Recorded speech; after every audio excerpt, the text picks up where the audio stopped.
तो अपनी टीम के साथ मिलके हम करेंगे आज एक कंप्लीट ड्राइव रिव्यू आप लोगों के लिए स्पेशली, जिसमें हम रफ पैचेस से भी जाएंगे, हम स्मूथ रोड से भी जाएंगे, इसका सस्पेंशन, इसका कंफर्ट, सारी चीज़ें मेरी टीम आप लोगों को अपने अपने ओपिनियंस सब लोग देंगे।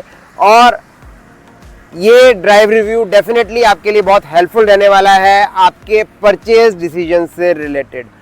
तो मेरा सिर्फ यही कहना है कि अगर आपने अभी तक हमारे चैनल को सब्सक्राइब नहीं करा है तो उसको सब्सक्राइब कर दीजिए, और अगर ये वीडियो आप लोगों को पसंद आए तो उसको लाइक ज़रूर करिएगा and share with all others, your family and friends, so that उनके लिए भी कहीं ना कहीं एक एक्सपीरियंस रहेगा और उनको भी इसका बेनिफिट मिल पाएगा। तो हम स्टार्ट करते हैं अपना ड्राइव रिव्यू।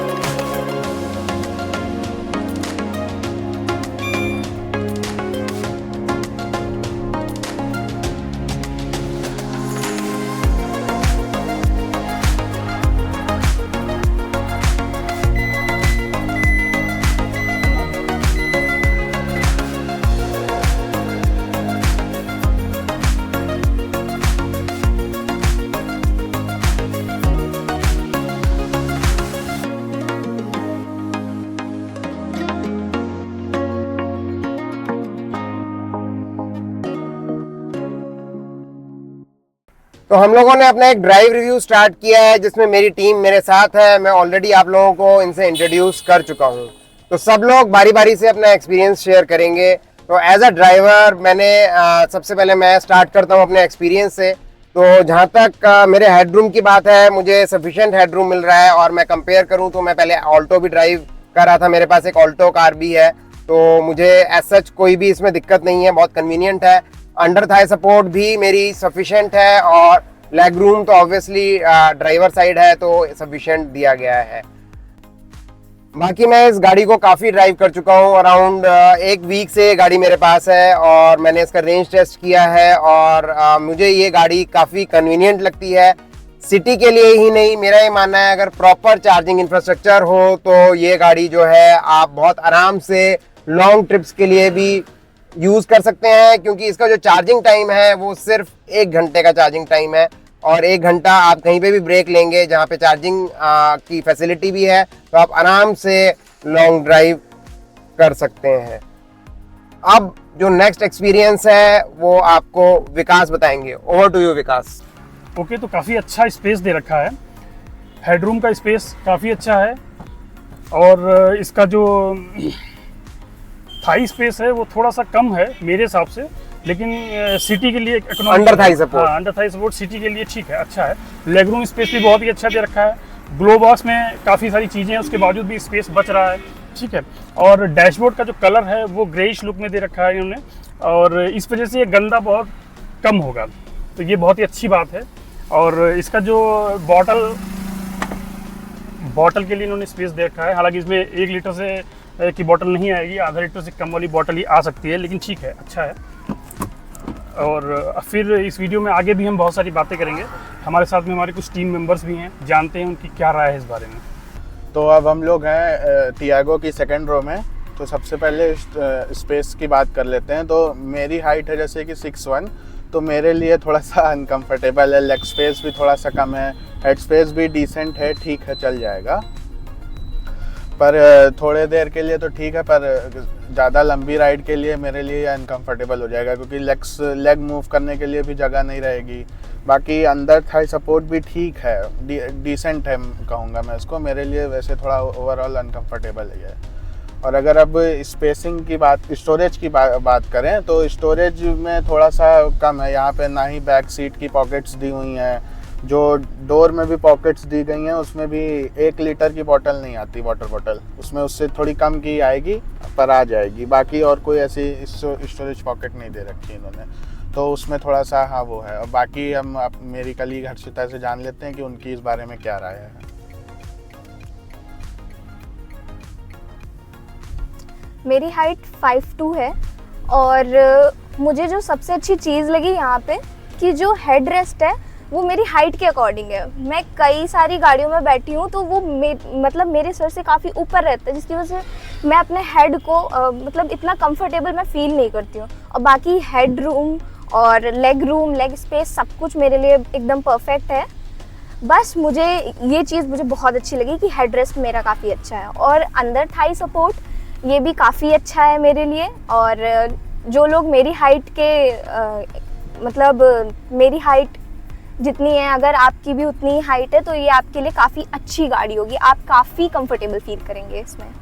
तो आप लोगों ने देखा मेरी टीम का व्यू रिगार्डिंग कार का जो स्पेस है, उसकी सीटिंग है, अंडर थाई सपोर्ट है, क्योंकि यही एक बहुत इंपॉर्टेंट चीज़ है किसी भी ट्रैवल के लिए। आपका सीटिंग कंफर्ट बहुत इंपॉर्टेंट है। अब हम बात कर लेते हैं कुछ और चीज़ों की जो कि इस कार से एसोसिएटेड हैं। बेसिकली मैं कुछ बात करना चाहूँगा, कुछ जो इश्यूज मुझे नज़र आए इस कार में, जैसे कि इसके अंदर जो डायलर है, फ्रॉम अ ड्राइवर्स पर्सपेक्टिव मैं बात करूँगा स्पेशली, क्योंकि मैं ड्राइविंग सीट पे हूँ। तो जो इसके अंदर इसका डायलर है वो कभी कभी जो है बहुत स्मूथ है, मैं कह सकता हूँ बहुत सॉफ्ट है। अगर मुझे उसको रिवर्स में लेके जाना है, मुझे अगर न्यूट्रल करना है तो रिवर्स हो जाता है कभी कभी। मे बी हो सकता है कि जो लोग बहुत दिन तक चलाते रहेंगे उनके लिए हैबिचुअल हो सकता है। इसके अलावा इस सेगमेंट में मुझे लगा कमी है, इसमें फॉग लैंप होना चाहिए था, क्योंकि जो मेरी नॉलेज है उसके हिसाब से इस फेसलिफ्ट से पहले जो टॉप एंड वेरिएंट आता था उसके अंदर फॉग लैंप अवेलेबल था। अभी वहाँ पे स्पेस दिया गया है, बट वहाँ पे मेरे हिसाब से कोई कनेक्शन नहीं है कि हम उसको आउट ऑफ द मार्केट भी लगा सकें, और आउट ऑफ द मार्केट एक टॉप एंड वेरिएंट में कुछ भी लगाना is not advisable at all. तो इसके अलावा भी एक और चीज़ एज अ ड्राइवर जो मुझे थोड़ा सा बॉदर कर रही है, because it's a top end variant, और इसके अंदर जो आपके ORVMs हैं वो इलेक्ट्रॉनिकली फोल्डेबल होने चाहिए, और वो बहुत इंपॉर्टेंट है एक ड्राइवर के लिए, क्योंकि इलेक्ट्रॉनिक एडजस्टमेंट दिया गया है, साथ ही में इलेक्ट्रॉनिकली फोल्डेबल भी देना चाहिए था, तो that would have been much better. और बाकी हम लोगों ने ट्रैवल किया इसके अंदर कुछ रफ पैचेस में भी, और एज अ ड्राइवर जो मेरी जो स्टीयरिंग हैंडलिंग थी वो बहुत अच्छी थी, और मुझे बिल्कुल भी नहीं लगा कि ये एक छोटे सेगमेंट की कार है जिस हिसाब से इसके अंदर स्टर्डी सस्पेंशंस दिए गए हैं। तो ये पूरा मेरा व्यू था रिगार्डिंग दिस कार, और आई थिंक मैंने जो भी इसको ड्राइव किया अभी तक उसके बारे में जो मैक्सिमम मैं शेयर कर सकता था वो मैंने शेयर किया है। एज फार एज इसकी जो एवरेज है या इसकी जो परफॉर्मेंस है, एज अ पिकअप कह सकते हैं हम, या फिर इसकी रेंज कह सकते हैं, तो it's fabulous because it's EV car. तो जो इसका पिकअप है डेफिनेटली एक आइस इंजन से काफ़ी अच्छा रहेगा। तो अब मेरे कोलीग विकास आपको बताएंगे नेक्स्ट कि इनका क्या व्यू है रिलेटेड टू जो हम रफ पैचेस में हमने ट्रैवल किया, या फिर और क्या इनका ओपिनियन है रिगार्डिंग दिस कार। तो ओवर टू यू विकास। अब विकास आपको बताएंगे बाकी उनका क्या व्यू है और क्या ऑब्जर्वेशन है। हाँ, तो सस्पेंशन काफ़ी अच्छा रहा, रफ पैचेस पे भी गाड़ी जो गई है तो उसमें प्रीमियम फील आया, और टाटा हमेशा से ही अपने सस्पेंशन में बहुत अच्छा काम करता है, नंबर 1 रहता है। और बाकी ये डैशबोर्ड का बहुत अच्छा यहाँ पे स्पेस दिया है, काफ़ी ब्रॉड है, डैशबोर्ड भी बहुत अच्छा ब्रॉड है, और इसका जो कलर है वो भी ग्रेश दिया हुआ है, जल्दी गंदा नहीं होगा, ये भी हमारे लिए एक बहुत अच्छा बेनिफिट है। लेकिन एक इशू है हमारी तरफ से जो मुझे ऐसा लगता है कि यहाँ पे स्पेस है, लेकिन यहाँ पे आर्म रेस्ट देना चाहिए, राइट, विद स्टोरेज। मैंने भी ये नोटिस किया, यहाँ पे एक आर्म रेस्ट होना चाहिए था, क्योंकि नेसेसरी है ड्राइवर के लिए भी और को पैसेंजर के लिए भी बहुत ही नेसेसरी है, और यहाँ पे स्पेस भी है, आप दे भी सकते हैं, ठीक है। और बाकी यहाँ पे एयरी है, काफ़ी अच्छा स्पेस है, डोर ग्लास भी काफ़ी इनफ है, अच्छा खासा। यहाँ पे क्रॉस वेंटिलेशन बहुत ही अच्छा है, अगर देखा जाए तो आपको सफोकेशन फील नहीं होगा, इस मामले में बहुत अच्छा है, ठीक है। और फिर हम जानते हैं हमारे और भी जो टीम मेंबर्स हैं उनकी क्या राय है इस बारे में। यहाँ पे जो है बैक सीट मैगजीन पॉकेट नहीं दे रखी है, और यहाँ पे सिर्फ और सिर्फ ये हम लोग बॉटल है जो कि 500 ml या फिर उसके नीचे की ही यहाँ पे स्टोरेज दे रखी है। तो हम लोग को सामान जो है वो अपने ज़्यादातर हाथ में ही पकड़ के चलना पड़ेगा, ये इसका मतलब बहुत बड़ा ड्रॉबैक है। और उसके बाद फिर रही बात सस्पेंशन की, हम लोगों ने रफ पैच पे चला के देखा था, तो जो मैं पीछे बैठी हुई थी तो काफ़ी ज़्यादा मतलब मेरा एक्सपीरियंस इतना अच्छा नहीं रहा, काफ़ी ज़्यादा मतलब मुझे अनकंफर्टेबल फील हुआ था। और रही बात एसी की, सर आप क्या सोचते हैं एसी के बारे में? एसी हाँ ठीक है, अच्छा ठंडा कर देता है, पूरा ठंडा कर देता है एकदम से। और बाकी अगर राइड क्वालिटी की बात करें तो राइड क्वालिटी भी इसकी डिसेंट ही थी। अगर स्कोर की बात करेंगे तो 7.58 आउट ऑफ 10 दे सकते हैं इसको हम, क्योंकि अगर बम्प्स के ऊपर से चलें तो लो स्पीड में बम्प्स फील होते हैं, पर इतने नहीं होते कि सिटी राइड में चल जाएगा आपका। डिसेंट है, भी काफ़ी अच्छा है, मतलब हाँ। जो इसकी कूलिंग कैपेसिटी है बहुत अच्छी है। हाँ कूलिंग अच्छी है, जल्दी ठंडा कर देता है। और गाड़ी इतनी बड़ी नहीं है तो पीछे भी एसी वेंट की ज़रूरत नहीं, आराम से एयर फ्लो हो जाता है पूरा। हाँ, जैसा कि हर्षिता ने बताया कि मैगजीन होल्डर होना चाहिए, जो कि हाँ स्टोरेज में थोड़ा सा इन्होंने वो हो गया है। हाँ, बाकी स्टोरेज ओवरऑल बहुत अच्छा दिया है, लेकिन हाँ। कस्टमर की कुछ नीड होती है, पीछे बैठने वाले जो rear वही seat के कुछ रख passengers नहीं हैं, सकते कि उनके लिए थोड़ा छोटा मोटा maximum कुछ pocket सामान होती है। तो बहुत अच्छा रहता है।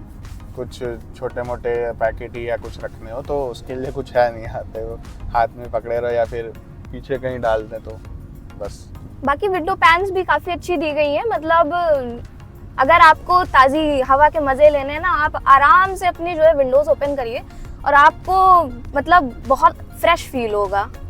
ऐसा कुछ ये नहीं है कि मतलब काफ़ी घुटन हो रही हो। तो आप लोगों ने देखे मेरी सारी टीम के वर्डिक्ट क्या थे, उन लोगों के क्या ऑब्जर्वेशन से related to Tiago this variant of EV. और मुझे लगता है ये रियलिस्टिक एक्सपीरियंस हम लोगों ने आपसे शेयर किया है, जिसमें सबके अलग अलग एक्सपीरियंस हैं। एज फार एज सस्पेंशन की मैं बात करूंगा, हर्षिता ने बताया कि उनको थोड़ा सा हम्प्स ज़्यादा फील हुए।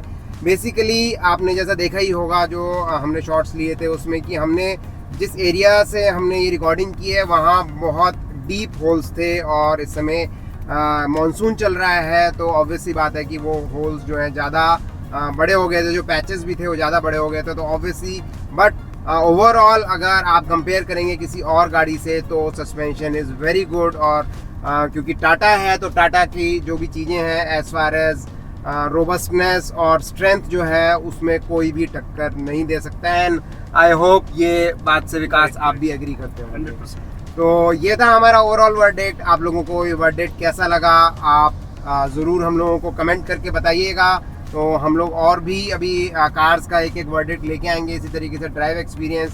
एंड आई होप कि ये आपके फैमिली के लिए यूज़फुल रहेगा टू डिसाइड टियागो ईवी।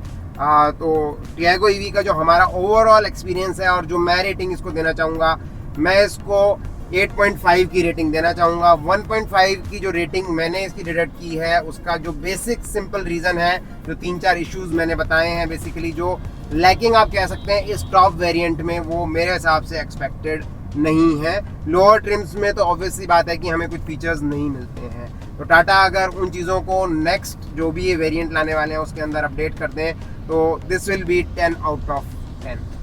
तो अब हमारे साथ हमारे टीम मेंबर हैं दिव्यांश, और हम एक टेस्ट और करना चाहते हैं इसके अंदर कि पीछे की जो सीटिंग है उसके अंदर 3 लोग बैठ सकते हैं कि नहीं, क्योंकि ये गाड़ी 5 सीटर है। तो 5 सीटर में जानना भी बहुत ज़रूरी है कि पीछे 3 अडल्ट्स बैठ सकते हैं कि नहीं। तो अब दिव्यांश बताएंगे आपको और बाकी लोग भी बताएंगे कि उनका क्या एक्सपीरियंस है। सर मेरे हिसाब से तो ऐसा कंफर्टेबल तो नहीं लग रहा है, क्योंकि शोल्डर भी अच्छा सपोर्ट नहीं बन पा रहा है शोल्डर्स में भी। और अगर बात कीजिए हेडरूम की तो हेडरूम तो ठीक है, और इसमें ये जो पीछे इन्होंने दिया ना इसका कुछ और करते, जो ये सीट बेल्ट का है पार्ट और ये जो हम्प है, इस हम्प से जो बैठना है वो थोड़ा सा अनकंफर्टेबल हो जाता है। बट अगर आपको ऐसी कोई सिचुएशन बन जाती है इसमें जाना पड़ता है तो आप इसको यूज़ कर सकते हैं, ऐसे बैठ सकते हैं। तो कंफर्टेबल नहीं है 5 लोगों के लिए, तो इसके हिसाब से एक बच्चा पीछे बैठ सकता है। और मेरा मानना ये है कि एक ईवी कार है तो इसके अंदर हम्प नहीं होना चाहिए। अगर हम भी इसके अंदर से हटा दिया जाए तो भी ये थोड़ा सा कंफर्टेबल हो जाएगा। तो ये था 5 लोगों का रिव्यू। तो ये था complete drive experience and I hope ये आपके लिए काफ़ी हेल्पफुल रहेगा। बट जब हम एक लॉन्ग ट्रैवल के लिए जाते हैं तो लगेज कितना आएगा, सब लोगों के हिसाब से आएगा कि नहीं, ये बहुत इंपॉर्टेंट हो जाता है। तो यहाँ पे हमारे पास कंप्लीट लगेज है और अब हम चेक करेंगे कि ये लगेज इस गाड़ी में फिट हो पाता है कि नहीं, क्योंकि 4 लोग ट्रैवल कर रहे थे। 4 लोगों के हिसाब से मिनिमम इतना लगेज बहुत ज़रूरी है।